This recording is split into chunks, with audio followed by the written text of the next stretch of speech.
Bonjour et bienvenue dans le nouvel épisode du podcast AWS en français. Comme chaque semaine, nous explorons des technologies autour du cloud AWS en général, mais pas que.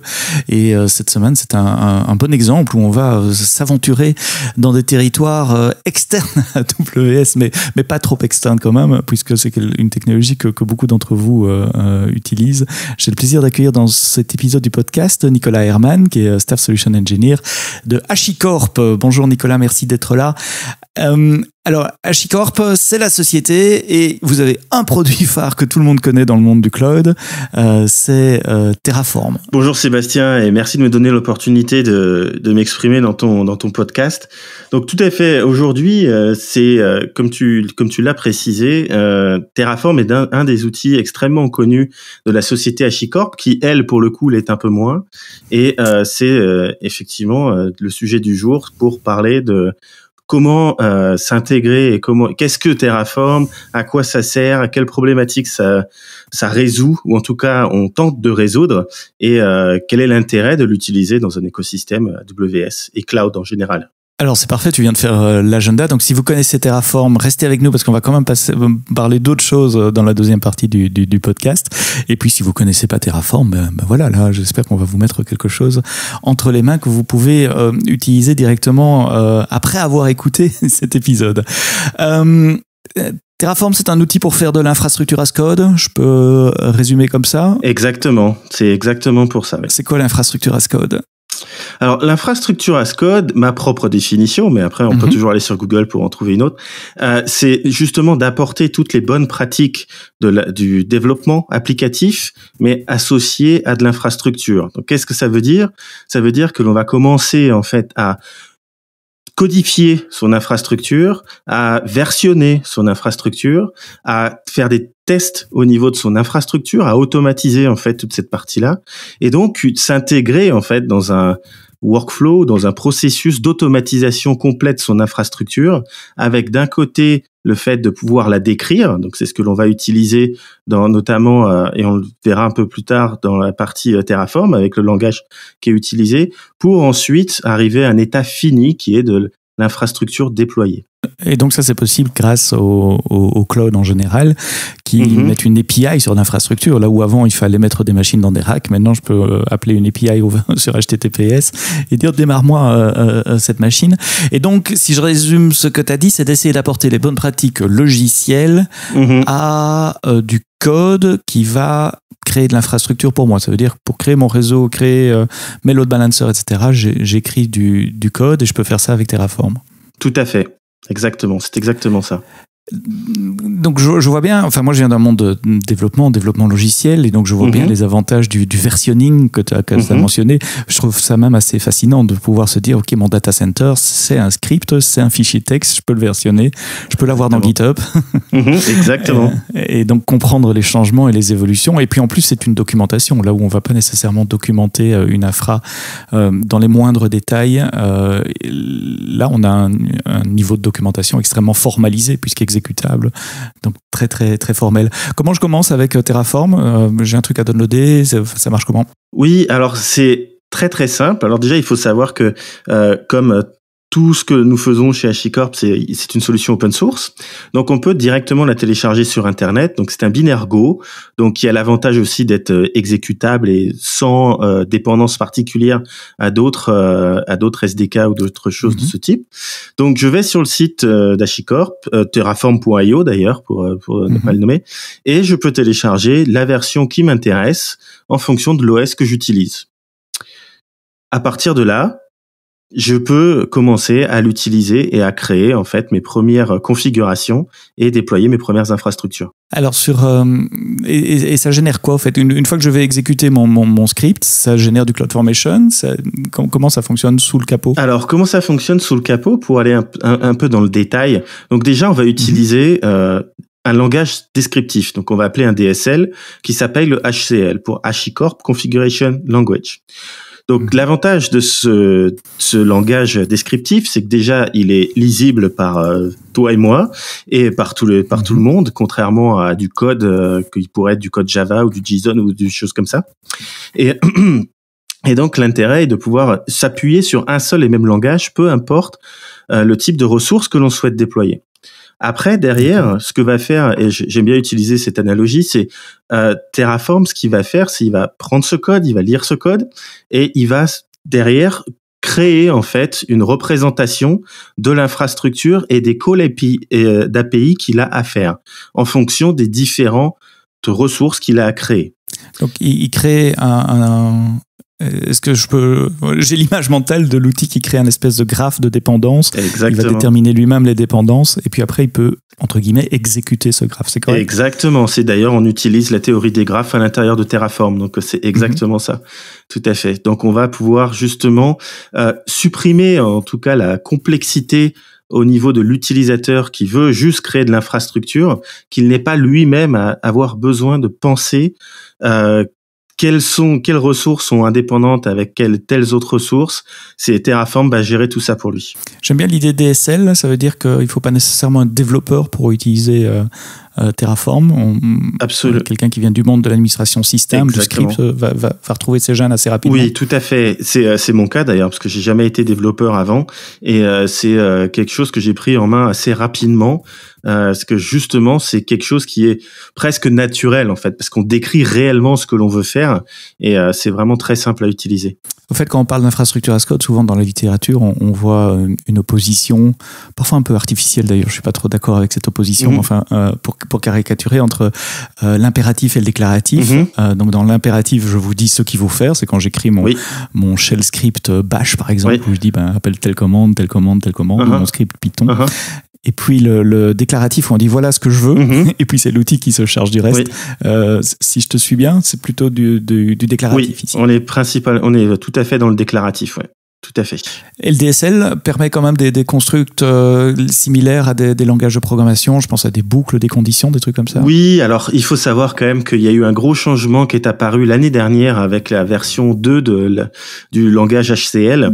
Donc il a justement rajouté beaucoup plus de flexibilité sur la gestion des boucles, la gestion éventuellement des if aussi, puisque donc d'une certaine logique, à ce qu'avant, dans la version précédente, on détournait une fonction qui était un count pour faire en fait ce genre de choses. Maintenant, on a du for each, on a le count aussi bien sûr, on a pas mal de choses qui nous permettent dans le HCL2 de répondre à cette problématique justement de boucles et autres, et d'avoir quelque chose de beaucoup plus flexible. Comment les développeurs, je dois les appeler comme ça, comment les sysadmins, les DevOps qui écrivent de l'HCL le font d'habitude, juste avec n'importe quel éditeur de texte, où il y a des outils plus spécialisés? Je suppose qu'il y a des plugins aussi avec du code completion et des choses comme ça. C'est quoi l'environnement?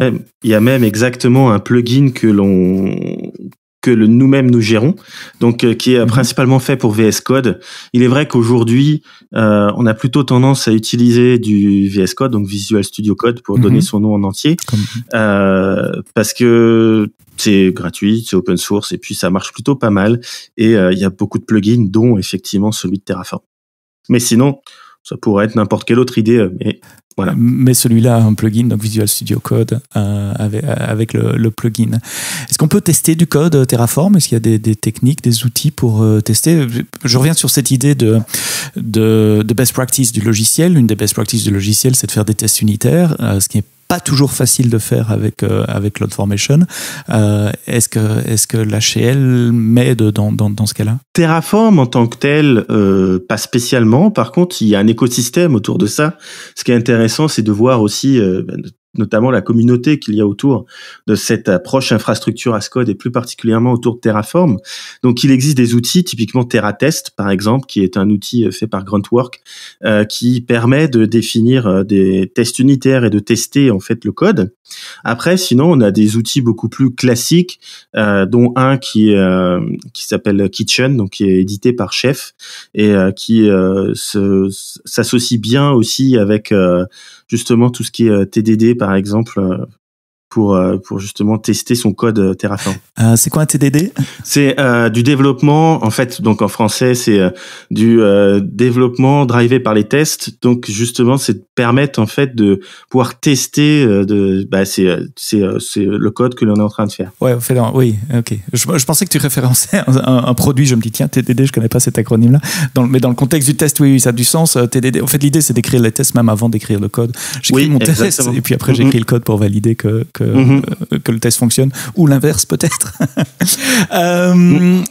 Quels sont les usages un peu plus avancés, les trucs un peu fous que tu as vus construits sur Terraform? Alors, des trucs fous, j'en ai pas mal en tête. J'imagine. Mais ce qui est important, en fait, de voir, c'est que Terraform, en tant que tel, la version SS, c'est un moteur, d'accord? Donc, c'est pas une voiture, c'est vraiment un moteur, donc qui est là pour s'associer avec tout type de ressources et pour pouvoir gérer ces types de ressources.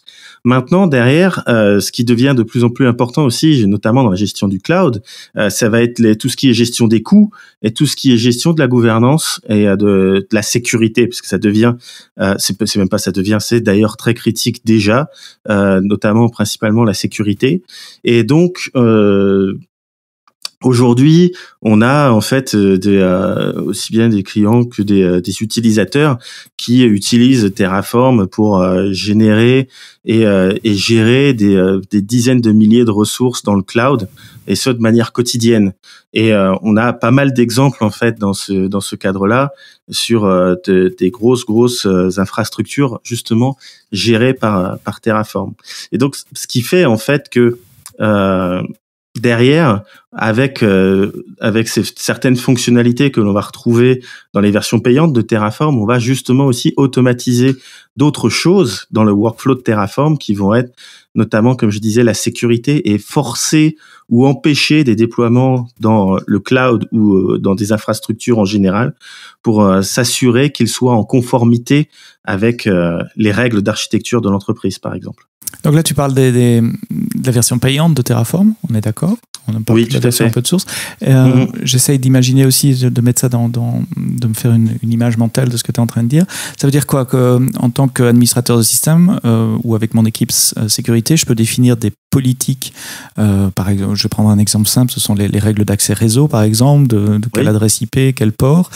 Et qu'au moment du déploiement, c'est-à-dire au moment de l'exécution du script HCL, le moteur de Terraform va vérifier que ce qui est dans le code HCL est conforme par rapport aux politiques de sécurité. C'est comme ça que ça fonctionne. Exactement, c'est tout à fait ça. On peut prendre un autre exemple aussi qui est encore plus parlant. Si je prends par exemple le monde AWS, c'est le fait que j'ai le droit de déployer une solution RDS, donc une base de données sur AWS. C'est le cas, d'accord? J'ai les droits de le faire. Par contre, la règle de l'entreprise et des équipes sécurité, la plupart du temps, c'est toute base de données qui est déployée sur AWS doit être chiffrée.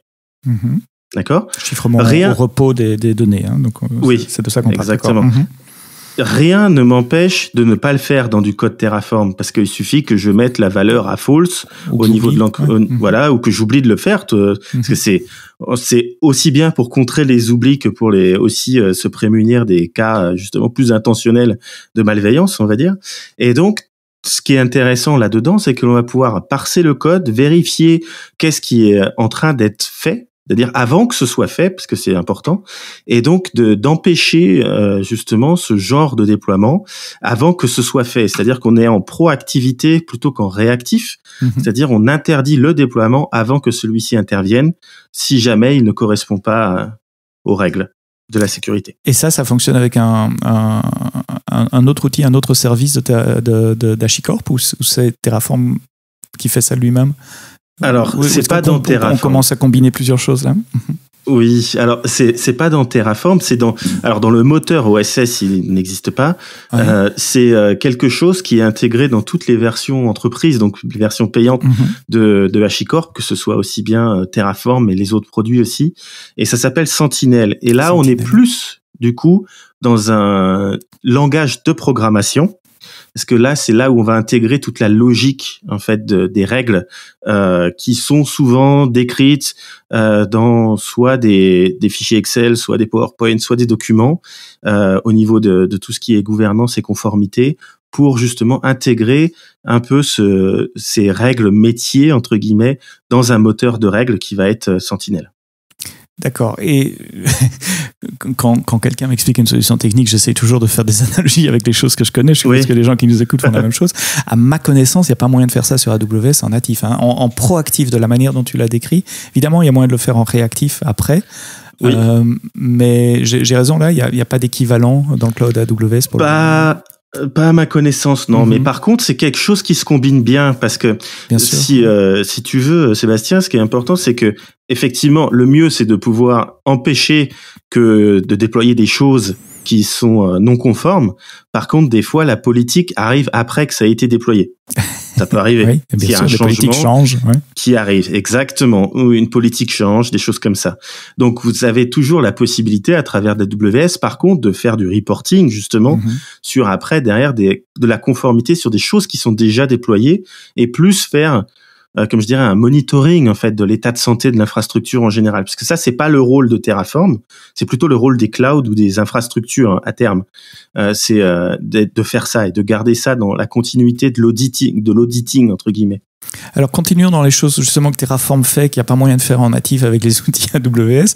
Parce que, évidemment, quand tu commences à parler de Terraform, moi, je pense CloudFormation, qui est à haut niveau, en tout cas en matière de briques, où on les met dans une solution d'architecture, ils sont dans la même case.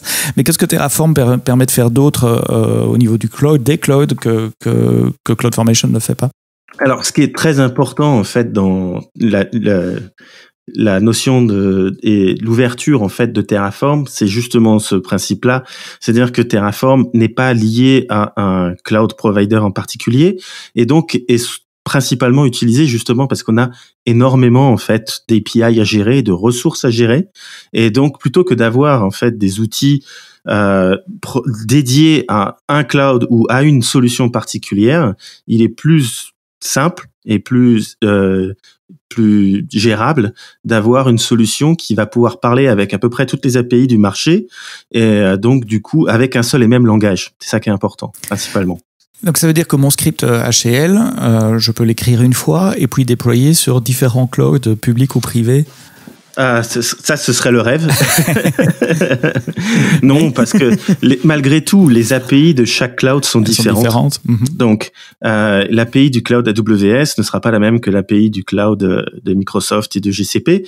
Donc, on garde en fait la même structure de code HCL. On garde toujours les mêmes grands principes avec la définition des ressources à l'intérieur. Par contre, le nom des ressources va être foncièrement différent. Parce que, par exemple, chez Amazon, c'est EC2 et c'est Virtual Machine sur Azure, par exemple. D'accord.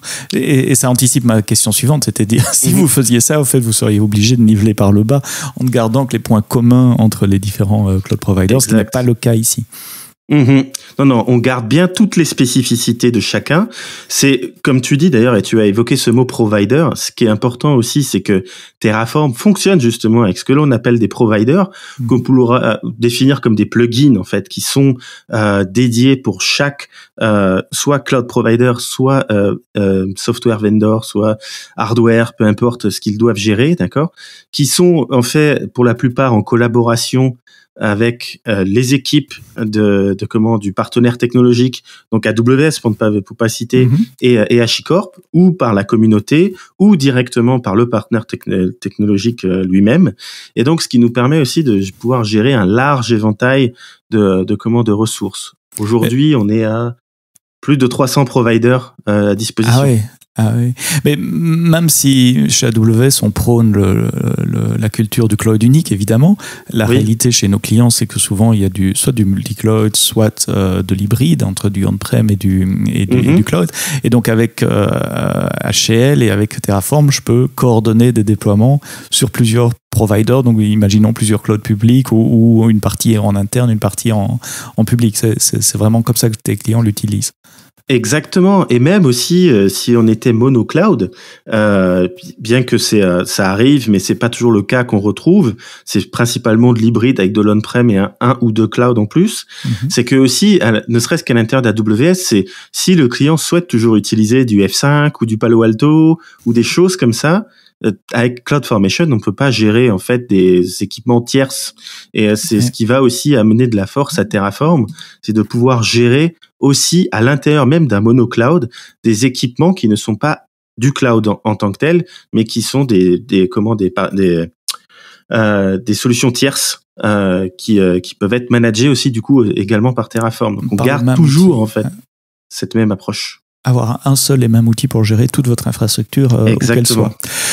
Chez AWS, depuis 2-3 ans maintenant, on pousse beaucoup une autre approche qui est toujours déclarative, bien qu'elle se base sur un langage de programmation, mais ça permet enfin, quoique, il y a un grand débat pour dire YAML, c'est aussi un langage de programmation, mais c'est l'approche CDK qui consiste à utiliser du TypeScript ou du Python, par exemple, avec des structures orientées objets, de l'héritage, pour générer, dans le cas du CDK natif, des templates CloudFormation. Et j'ai vu passer une news il y a quelques semaines d'un CDK Terraform. Tu peux me dire un peu c'est quoi l'esprit de ce truc-là et comment ça marche ? Eh ben en fait c'est très simple. C'est comme tu l'as dit en préambule sur ce sujet-là. C'est aujourd'hui, si je veux utiliser Terraform, je dois écrire du HCL. Écrire du HCL, c'est pas foncièrement en fait ce que souhaiterait faire un développeur. Lui, il aimerait utiliser le même langage qu'il utilise pour développer son application. Donc tu as dit du Python, mais ça peut être aussi du Java par exemple. Et donc c'est déjà l'intérêt de votre CDK, c'est de donner cette possibilité. Donc maintenant, vu que justement, en plus on a un fort partenariat technologique avec AWS, ce CDK, pour lui donner un peu, pour le booster aux hormones, si on peut dire ça comme ça, on a fait en sorte avec AWS de pouvoir intégrer Terraform et que le CDK puisse générer dynamiquement des fichiers JSON, parce que c'est aussi un format qui est supporté par Terraform. C'est JSON et HCL. Après, il est plus simple d'écrire de l'HCL que d'écrire du JSON, mais de générer dynamiquement du JSON, c'est simple. Et donc, c'est ça réellement l'intérêt, c'est de pouvoir utiliser ce CDK, le combiner avec Terraform et donc utiliser son langage de programmation habituel pour aller déployer les infrastructures qui sont liées à l'application que l'on déploie. Ça veut dire qu'avec CDK Terraform, je peux faire du CDK pour provisionner autre chose que de l'infrastructure AWS ? Tout à fait. Waouh. Tout à fait. Donc ça ouvre les possibilités. Et d'ailleurs, on a justement un repo GitHub qui qui montre quelques exemples dans les différents types de langages et pour les différents clouds pour utiliser CDK. D'accord. Donc CDK, si vous connaissez pas CDK, si vous nous écoutez, vous connaissez pas CDK, c'est un comment dire ça en une phrase ? C'est difficile à définir en une phrase. C'est un outil d'infrastructure as code qui vous permet donc de programmer dans votre langage de programmation préféré, comme je l'ai dit avant, mais de générer du code autre. Au début, c'était que CloudFormation, mais maintenant, ça peut aussi donc générer du code Terraform, et donc vous pouvez utiliser les constructs de CDK pour provisionner votre infrastructure, qu'elle soit on-prem ou sur d'autres clouds que le cloud AWS. Extrêmement puissant. Si vous venez plus du monde, si dans DevOps vous vous sentez plus Dev que Ops, je crois que vous allez aimer CDK. Jetez-y un coup d'œil. HashiCorp et AWS, on partage une partie d'ADN commun, et pas uniquement dans le cloud, mais aussi dans l'innovation et apporter des nouvelles solutions, répondre aux problèmes de nos clients. Vous aviez votre conférence HashiConf il y a quelques mois, à l'heure où nous enregistrons ce podcast, c'était au mois d'octobre 2020. J'ai vu passer des annonces sur 2 nouveaux produits qui me titillent un peu, Boundary et Waypoint. Je ne sais pas dans quel ordre on peut les prendre, mais de quoi qu'on parle là? Alors, on est sur 2 outils qui ne répondent absolument pas aux mêmes problématiques, mais qui sont quand même justement et qui restent dans dans l'air du temps sur tout ce qui est juste gestion du cloud, gestion des multi-clouds et ainsi de suite. Donc, si on prend Boundary, donc le premier, c'est principalement, et on le voit d'autant plus aujourd'hui que ce sont des choses qui deviennent de plus en plus importantes, c'est comment je sécurise l'accès de mes utilisateurs à mon infrastructure interne, tout en sachant que maintenant le télétravail peut devenir une norme. Alors ce n'est pas encore le cas, mais ça pourrait le devenir. Et donc comment faire en sorte de simplement en fait gérer ces accès-là. Donc c'est la problématique à laquelle répond Bandari, et ce que l'on faisait avant en fait dans les process plus traditionnels de connexion au niveau de de récupération et de connexion sur son infrastructure, on avait en général un VPN qui était monté, donc avec des solutions X, Y, Z, d'accord, et sur lequel déjà il fallait donc configurer des utilisateurs, configurer un certain nombre d'informations, gérer aussi potentiellement des autorisations et autres, et derrière faire l'interconnexion entre ce VPN et ce bastion, si on peut appeler ça ainsi, vers les infrastructures internes en ayant à gérer derrière des règles de firewall. D'accord? Tout ça était basé principalement sur une IP. Donc, du coup, on se basait sur l'IP pour savoir qui avait accès à quoi. Maintenant, ça ne marche plus, ça. Ouais. Comment? Dans le cloud, ça ne marche plus, ça. Oui, voilà, ça devient beaucoup plus compliqué. Et donc, maintenant, en fait, ce que l'on souhaite proposer avec Bandari, c'est d'avoir un workflow d'accès beaucoup plus dynamique, où du coup on va utiliser et on va s'appuyer en fait sur l'identity access management, d'accord. C'est ce qui devient aujourd'hui la norme sur tout ce qui est gestion d'identité. C'est plutôt ce qui est utilisé par rapport à avant, où ce qu'on pouvait utiliser justement des IP où on s'authentifiait avec son ordinateur avec une IP ou autre. Là, l'intérêt c'est de pouvoir simplifier ça, et donc derrière d'avoir quelque chose de beaucoup plus dynamique, où en fait on va interconnecter Bandari qui fonctionne avec des contrôleurs et des workers, mais ça on dira peut-être plus dans le détail une autre fois, et qui va permettre du coup à un utilisateur de pouvoir se connecter via son identité, qui d'abord va être vérifiée au travers de Bandari, d'accord, et qui depuis en fait ça va, une fois qu'il a été authentifié, des autorisations vont lui être associées, parce qu'il a un rôle qui va être associé justement avec ces credentials. Et donc derrière, plutôt que d'ouvrir en fait, ce qui se passait la plupart du temps, c'est on ouvrait tout de ce VPN vers l'intérieur, il n'aura accès que aux machines qui auront été définies en tant que service au sein de Bandari. D'accord, donc c'est une solution no trust en quelque sorte. Exactement. Où on ne fait pas confiance aux bonnes vieilles règles réseau qu'on utilisait au siècle passé pour délimiter les périmètres de protection, mais où en plus des règles réseau viennent s'ajouter l'identité et donc les permissions associées à cette identité pour un utilisateur. Quand tu parles d'utilisateurs, ici on parle des admin systems, des gens de dev, DevOps, les gens qui ont le droit de modifier de l'infrastructure. On est d'accord? Ah non, pas du tout. Ça peut être aussi le tout venant. C'est pour ça ce que je disais, c'est quelque chose qui devient de plus en plus important. C'est que justement, c'est comment je fais pour que mes utilisateurs puissent accéder à leur machine en RDP, imaginons par exemple du Citrix ou peu importe, comment ils peuvent accéder aux ressources internes de l'entreprise d'une manière plus sécurisée et plus dynamique. Donc Bandari, également une solution une solution de gestion d'identité, de sécurité liée au monde de l'infrastructure. Oui, tout à fait. Et l'autre qui a été annoncé, c'est Waypoint. Alors là, on est dans un segment un peu différent, si j'ai bien compris. Oui, tout à fait. Alors là, c'est vrai que il y a quelque chose qui est très connu au niveau de HashiCorp, c'est qu'on est très très orienté sur l'infrastructure et répondre à des problématiques d'infrastructure. Donc que ce soit son provisioning, sa sécurité, la gestion du réseau et de l'automatisation des connexions, et éventuellement surtout derrière le run des applications, l'orchestration plutôt des applications. Waypoint vient un peu au-dessus de tout ça et vient en fait simplifier le workflow d'un développeur pour arriver à déployer son application.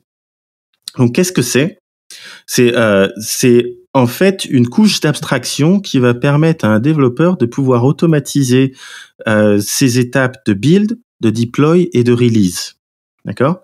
Donc ça va être toujours basé sur du HCL, parce que ça ne change pas, c'est toujours notre langage commun. Donc, il va pouvoir détailler son build, sur quel driver il veut utiliser, comment il va builder son application, s'intégrer après sur le deploy, donc le déployer sur du Kubernetes, du Docker, sur du Nomad, sur d'autres types de plugins qui arriveront au fur et à mesure. Et ensuite, gérer les releases. Là, c'est plus le trafic, en fait, de comment on va gérer, si on fait du Canary, du Blue-Green Deployment, comment on va gérer ça. Et donc, c'est ça Waypoint aujourd'hui. C'est avec une seule commande qui s'appelle Waypoint Up, de comment prendre ce manifeste et passer par toutes ces étapes sans avoir à se soucier de toutes les complexités d'infrastructure, de build et ainsi de suite. Je vois un thème commun dans vos nouveaux services et nos nouveaux services, c'est de monter en abstraction et de se détacher finalement du matériel, de se détacher des virtual machines. Elles sont toujours là, évidemment. On peut pas exécuter du code sans CPU. Il n'y a pas encore de miracle, mais en tout cas, c'est plus à l'utilisateur de gérer ces machines et de patcher du Linux et des trucs comme ça. Tu confirmes cette Exactement. Et c'est là où le monde va de plus en plus. De toute façon, c'est justement de faire en sorte que toute la mécanique complexe qui se trouve en dessous, parce qu'on peut pas s'en abstraire totalement, doit être justement cachée au maximum pour que on puisse consommer simplement des ressources sans trop se poser de questions, en fait. Et donc c'est ça, effectivement. Et comme tu dis, c'est aussi là vers où vous allez, et c'est là où aussi vers nous on va. C'est là où le monde va en général. Discussion super intéressante. Donc on a parlé de Terraform, de Boundary et Waypoint. Si vous connaissez pas encore Terraform, jetez-y un coup d'œil. Commencez peut-être la version gratuite terraform.io. Et je mettrai évidemment les liens de tous les services dont nous avons parlé dans les notes texte du podcast que vous pouvez regarder dans votre app de podcast. Vous trouverez dans la description tous les liens. Si vous connaissez déjà Terraform, regardez les nouveaux services à valeur ajoutée dont on vient de parler très brièvement, Boundary et Waypoint. Puis il y en a des tas d'autres, et si tu le souhaites, Nicolas, j'aimerais bien te réinviter dans un autre épisode pour aller creuser dans votre offre de services et notamment parler de sécurité dans un autre épisode. Ce sera avec plaisir. Merci d'avoir été là, Nicolas Herman, Staff Solution Engineer chez HashiCorp. On a parlé de Terraform, de Boundary, de Waypoint. Merci de nous avoir mis entre vos deux oreilles. À très bientôt pour un prochain épisode du podcast AWS en français. Et d'ici là, quoi que vous codiez, codez-le bien.